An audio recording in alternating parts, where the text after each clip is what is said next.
काँग्रेसनं या देशामध्ये IIT, IIM, एम्स उभे केले असा दावा संजय राऊत करतात. पण संजय राऊत काँग्रेसच्या 60 वर्षाच्या काळामध्ये जेवढे IIT, एम्स किंवा अत्याधुनिक संस्था होत्या त्याच्या 3 पट जास्त संस्था गेल्या 12 वर्षात पंतप्रधान नरेंद्र मोदीजींनी केल्या. 60 वर्षात काँग्रेसच्या सगळ्या लोकांना जेवढं जमलं नाही तेवढे एम्स, IIT पंतप्रधान नरेंद्र मोदीजींनी गेल्या 12 वर्षात केलेत. संजय राऊत त्यामुळेच मोदीजींना या देशातल्या जनतेनं 3 वेळेला निवडून दिले.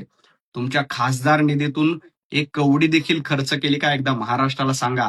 25 वर्ष तुम्ही राज्यसभेचे खासदार आहेत.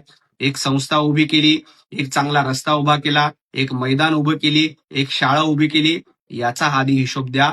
पंतप्रधान नरेंद्र मोदीजींनी 12 वर्षामध्ये नवा भारत घडवलाय. तुम्हाला तो कळणार नाही.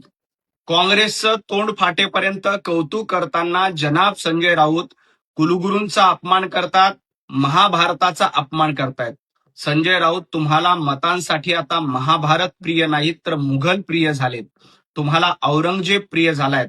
तुम्ही महाभारताच्या काळातील गौरवशाली इतिहासाचा अपमान करतायत आणि ज्या काळ्याकुट्ट मुघलांनी हिंदूंवर अत्याचार केले, औरंगजेबांनी छत्रपती शिवाजी महाराजांना त्रास दिला, त्यांचा उदो करतायत. परंतु एक लक्षात घ्या, हिंदू धर्मग्रंथाचा, महाभारतांचा, कुलगुरूंचा, इथल्या शिक्षण व्यवस्थेचा, महाभारतकालीन शिक्षण व्यवस्थेचा अपमान तुम्ही करणार असाल तर या देशातला हिंदू तुम्हाला कधीही माफ करणार नाही.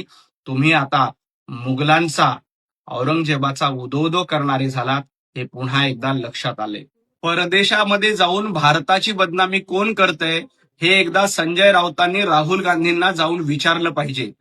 ज्या पद्धतीनं राहुल गांधी सातत्यानं विदेशामध्ये जाऊन भारताची बदनामी करतात आणि महिनाभरातले 15 दिवस परदेशामध्ये जाऊन राहतात, त्याबद्दल आधी राहुल गांधींना जाब विचारा. कुणाचीही मुलं परदेशामध्ये शिकत नाहीत. भारतीय जनता पार्टीच्या अनेक मंत्र्यांची, मुख्यमंत्र्यांची मुलं ही भारतामध्ये शिकतात. संजय राऊत, तुमच्या मालकांची मुलं कुठं शिकतायत? राहुल गांधी परदेशामध्ये जाऊन भारताची बदनामी का करतात याचा जाब एकदा काँग्रेसला आणि राहुल गांधींना विचारा आणि मग भारतीय जनता पार्टीच्या नेत्यांबद्दल प्रश्न विचारा. परीक्षेसाठी कडक कायदा करण्याची भूमिका मोदी सरकारनं घेतल्यानंतर संजय राऊतांच्या मात्र पोटामध्ये दुखतंय. ते म्हणतायत की कायद्याचा काय उपयोग होईल.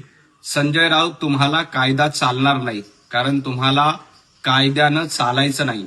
या देशामध्ये अराजकता निर्माण झाली पाहिजे, तरुणांची माथी भडकून हा देश पेटवला पाहिजे, एवढाच हेतू तुमचा आहे.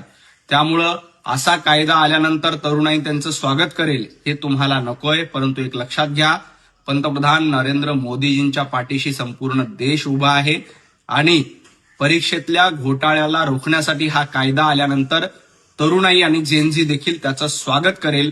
त्यामुळेच तुमची ही पोटदुखी सुरू आहे. बेगाने शादी में अब्दुल्ला दिवाना असल्याचं संजय राऊतांनी मान्य केलं. संजय राऊत, तुम्ही अब्दुल्ले आहात हे महाराष्ट्राने आधीच ओळखलं होतं. तुम्ही हिंदुत्ववाद सोडला, तुम्ही बाळासाहेब ठाकरे यांचे विचार सोडले आणि तुम्ही जनाब झालात. त्यामुळे तुम्हाला आता नमाज पठण स्पर्धा, अब्दुल्ले हे मान्य झालेलं आहे. परंतु एक लक्षात घ्यावा, या देशातील जनता पंतप्रधान नरेंद्र मोदीजींच्या पाठीशी आहे. तुम्ही हिंदुत्ववादाच्या पाठीशी खुरा सुपसला. त्यामुळं आता तुम्हाला वेगवेगळे वेश धारण करावे लागतात. कधी झुरळाचा वेश धारण करतायत, कधी हिरवा वेश धारण करतायत किंवा कधी काँग्रेसच्या वळचणीला जाऊन काँग्रेसचं पांघरून आपल्या अंगावर पांघरतायत. परंतु या देशातल्या आणि महाराष्ट्रातल्या जनतेनं तुमची नौटंकी पूर्ण ओळखली. तुम्ही झुरळाचा वेश घ्या, काँग्रेसचा वेश घ्या, नाही तर हिरवा वेश धारण करा. तुम्हाला ही जनता आता तुमची दागा दाखवत राहील. तुम्हाला कधीही या देशातील जनता संधी देणार नाही, कारण तुम्ही अब्दुल्ले असल्याचं मान्य केले. संजय राऊत स्वतः मनकवडे असल्याचा दावा करतायत, पण संजय राऊत, तुम्ही कवडीमोल आहात, तुम्ही मनकवडे नाहीत. देवेंद्रजी फडणवीस जमादार आहेत, हवालदार आहेत का कमिशनर आहेत हे महाराष्ट्रातल्या जनतेनं ठरवलंय, म्हणून ते मुख्यमंत्री झालेत. महाराष्ट्रातील 14 कोटी जनतेचे आशीर्वाद देवाभाऊंच्या पाठीशी आहेत. तुमच्या पाठीशी कोण आहे? तुमचा नेता आणि तुम्ही हवालदार सुद्धा नाही, रायंदर झालात. रायंदर ज्या पद्धतीनं गावागावामध्ये जाऊन लोकांचं एंटरटेनमेंट करतो, कॉमेडी करतो, तशी रायंदरासारखी अवस्था संजय राऊत तुमची आणि तुमच्या मालकाची झाली ते बघा. देवेंद्रजी फडणवीस महाराष्ट्राचे मुख्यमंत्री आहेत आणि जनतेनं त्यांना 3 वेळेला या महाराष्ट्राचं मुख्यमंत्री केलंय. शिक्षण मंत्री कोण होणार हे मोदीजी ठरवतायत. देवाभाऊंना महाराष्ट्राचं मुख्यमंत्रीपद हे जनतेने दिलंय.